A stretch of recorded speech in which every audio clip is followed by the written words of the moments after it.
Gloria Mercado is a disgruntled former employee of the Department of Education. She was let go because of loss of trust and confidence sa Office of the Secretary. Una niyang ginawa, well, hindi ko alam kung anong nauna, pero naka-strike po siya sa akin. Ang una niyang ginawa, nag-solicit siya ng 16 million pesos sa isang kumpanya on paper using my name without any authorization from the Department of Education.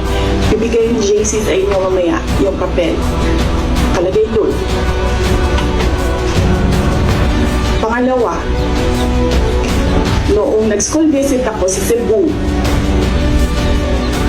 merong lumapit sa akin na teacher. Sabi niya sa akin, Inday Sara, masakit sa loob namin na mga teachers kami na nasa field. Tapos merong humahawak ng teacher items na wala dito sa aming probinsya o wala dito sa aming region.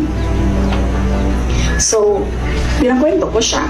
Iyon naman yung purpose ng aking mga school visits, di ba, sa iba't ibang lugar ng bansa. Sabi ko, one-on-one tayo, kwento mo lahat sa akin.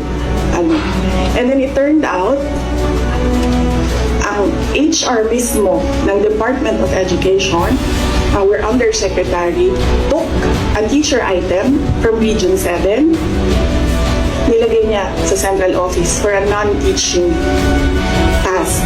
Ginawa niyang executive assistant niya. Ang apelido nun, Villar. Meron niyang paper trail.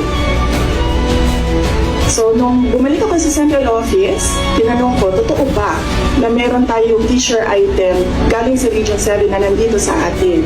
Totoo daw, nasa HR. HR pa mismo ang gumawa ng parang injustice sa teachers namin sa field.